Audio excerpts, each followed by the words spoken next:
없이 적성. 짧은 수능 역사상 처음으로 영어 전략 평가가 시행됩니다.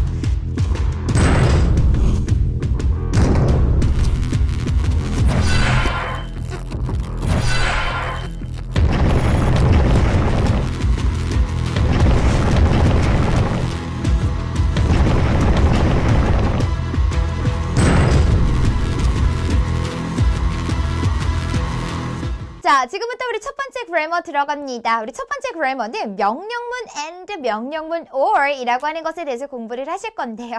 얘는 뭐야 사원이는 어렵다더니 라고 생각이 드실 수 있는 그런 그래머입니다. 조금 약간 다소 쉬운 그래머인데요. 좀 선생님과 정리를 해보도록 하죠. 자, 우리 명령문 and 명령문 or에 대해서 배우실 거라서 일단 먼저 1학년 때 우리가 명령문이라고 하는 것에 대해서 배웠었거든요. 그거 잠깐 1학년으로 돌아가서 얘기를 좀 한번 해보도록 하죠. 자, 우리 친구들 명령문이 뭐라고 배우셨나요?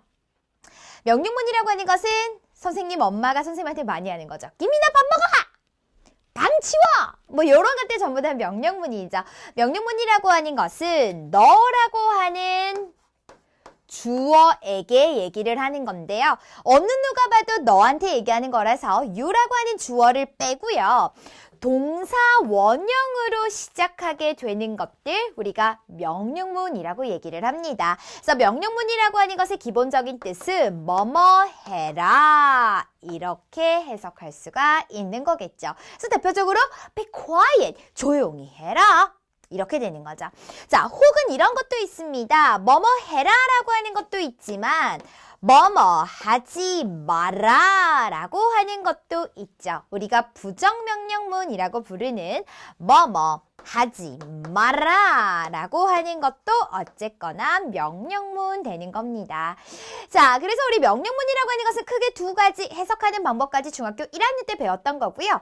오늘은 어떤 걸 배우냐면 이런 명령문에다가 뒤에 and나 or이라고 하는 것을 붙일 수 있습니다. 그것에 대해서 좀 얘기를 하려고요.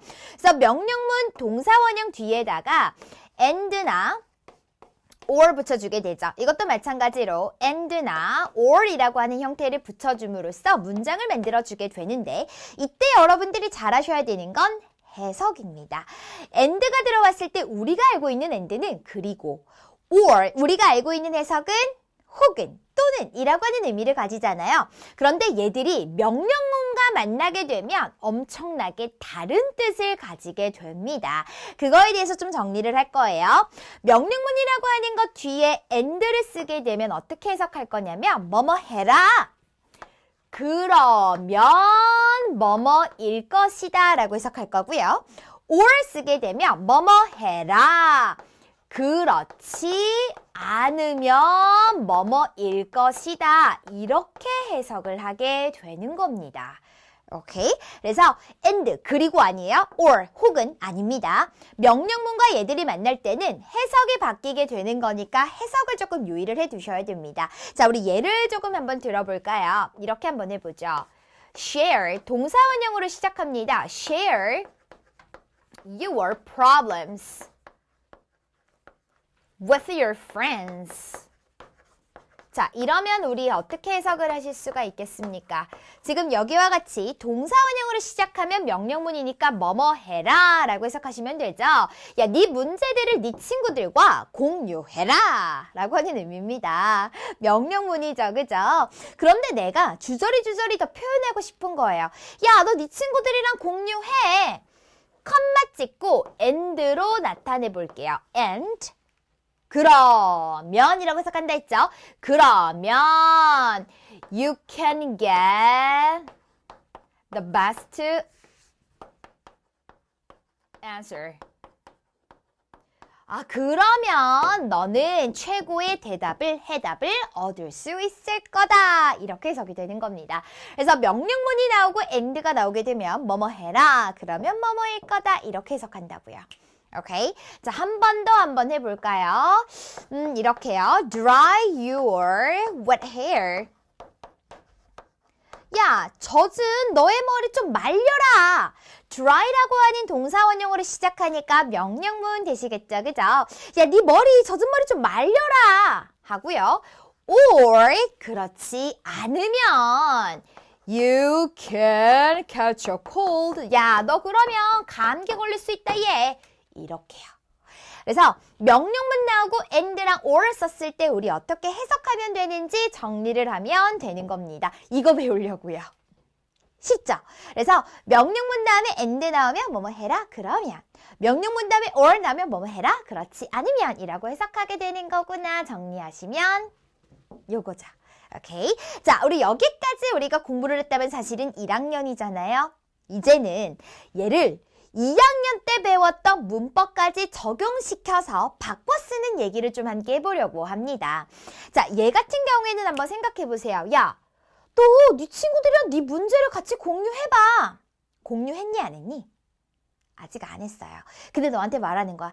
야, 너 네 친구들이랑 그거 공유하면 너 최고의 답변 얻을 수 있는 거야.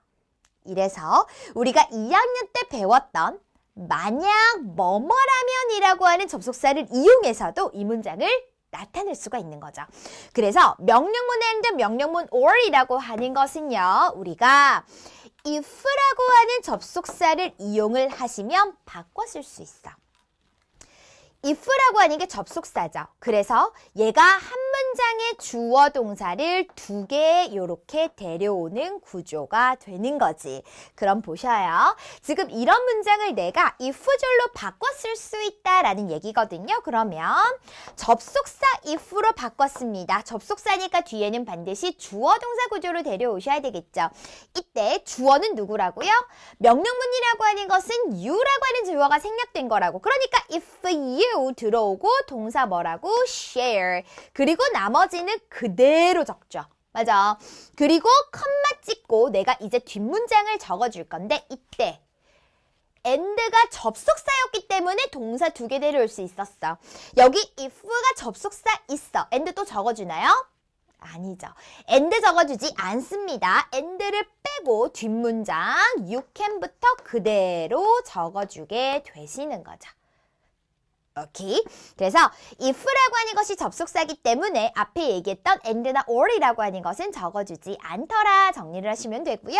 자, 우리 그 다음 얘도 좀 바꿔보려고 하는데 근데 얘는 의미상 만약 네가 너의 젖은 머리를 말린다면 너는 감기들 이상하죠. 만약에 네가 젖은 머리를 말린다면 그게 아니죠.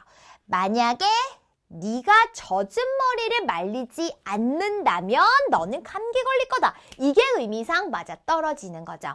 그래서 명령문 and 같은 경우에는 그대로 if절을 이용해서 쓰시면 되는데 요거 or이라고 하는 것이 들어왔을 때는 당연 그렇지 않으면이라고 하는 얘 스스로 부정적인 의미를 가지고 있기 때문에 우리가 만들어주실 때도 부정의 의미로 넣어주셔야 되는 겁니다. 그래서 or 그렇지 않으면이 들어왔을 때는 부정까지 어떻게 해요? if 적어주죠. 얘 if 그 다음 주어니까 you 그 다음 어떻게? 부정의 의미를 들어와야 되기 때문에 try라고 하는 동사를 부정형으로 적어주게 되시는 겁니다. 그래서 if you 부정이니까 don't try 이렇게 적어주는 거죠. 그래서 if you don't dry your wet hair 그리고 나서 어떻게 해요? 역시나 우리 or 이제 더 이상 필요 없죠? 나머지 뒤에는 그대로 you can catch a cold 적어주시면 되는 겁니다. 그래서 이렇게 and가 들어왔을 경우에는 그냥 if절로 바꿔주면 되는데 or 들어왔을 때는 얘 스스로가 그렇지 않으면이라고 하는 부정적인 의미를 가지기 때문에 우리가 if절을 이용하실 때는 반드시 부정까지 들어가야 맞아 떨어지는 거겠죠. 됐시요. 그리고 우리가 또 배운 게 하나가 있었다. if not이라고 하는 것을 한 단어로 바꿔 쓸 수 있습니다. 혹시 알고 있으신가요? if not을 한 단어로. if not이라고 하는 것은 한 단어로 unless라고 우리가 표현할 수 있습니다. 이 unless라고 하는 것 자체가 만약 뭐뭐 아니라면이라고 하는 의미로 if not을 둘 다 가지고 있어요. 그래서 unless를 적게 되면 뒤에는 나머지 그대로 you dry your hair 그리고 you can catch a cold라고 적으시면 되는 겁니다. 그래서 unless라고 하는 것은 뭐라고요? 얘는 if if, not의 의미를 가지는 거구나 생각하시면 되는 거죠. 자, 그래서 우리 명령문 and 명령문 or 당연히 정확하게 해석하실 수 있으셔야 되겠죠? 그래서 시험 문제에도 and 적을래, or 적을래 물어보는 문제가 기본으로 출제가 되실 거고요. 그리고 명령문 and 명령문 or이라고 하는 것을 여기 if라고 하는 것을 이용해서 바꿔 쓰는 거 출제가 될 겁니다. 그런데 딱 봐도 and를 if로 바꾸는 것보다 or이라고 하는 것을 if로 바꾸는 것이 여기 과정까지 이해가 들어가야 되니까 얘가 시험 문제 아무래도 더 잘 나오겠죠. 그래서 or 들어가게 됐을 때는 반드시 부정, or은 그렇지 않으면이니까 반드시 부정으로 들어가는 거, 그리고 if not이라고 한다는 건 unless라고 하는 것으로 나타낼 수 있다라는 것까지 정리를 해 놓으시면 되겠습니다. 요렇게 크게 두 가지 유형 됐어요. 그리고 사실은 2학년 때 중요합니다라고 하면서 핵심 그래머를 배웠던 건데 얘가 나왔기 때문에 우리는 3학년이지만 우리도 나올 수 있는 시험 유형이 하나가 있습니다. 자, 세 번째 시험 유형 나올 수 있는 건 바로 이거 혹시 들어보셨나요? 시간과 조건의 부사절을 서는 현재 시제가 미래를 대신합니다 라는 말을요. 들어본 적 있으세요? 이런 거지. 예를 들어 이건지 If it will rain tomorrow. 얘들아, 이거 돼, 안 돼? 이 문장? 이 문장 돼요, 안 돼요? 지금 봤을 때 tomorrow라고 하는 것은 내일이니까 내일은 시제 미래인데 미래니까 will 쓰는 거 미래 시제 잘 썼네. 맞아? 아닙니다. 미래라고 하는 tomorrow 얘가 들어왔을지언정 절대로 여기서는 will을 못 쓰고요. 반드시 rains를 적어주셔야 되거든요.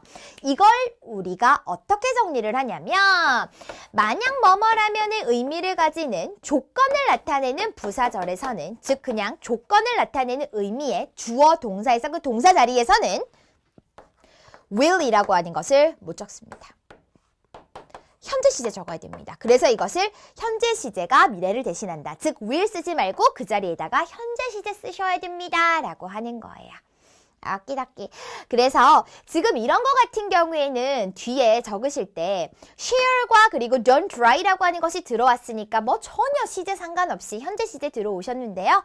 미래 시제 뭐 tomorrow가 있다고 해서 속을 것도 없어요. 무조건. 현재 시제, will 못 씁니다. 라고 하는 것까지. 자, 그래서 우리 첫 번째 grammar 명령문 and 명령문 or 얘는 여기서 끝.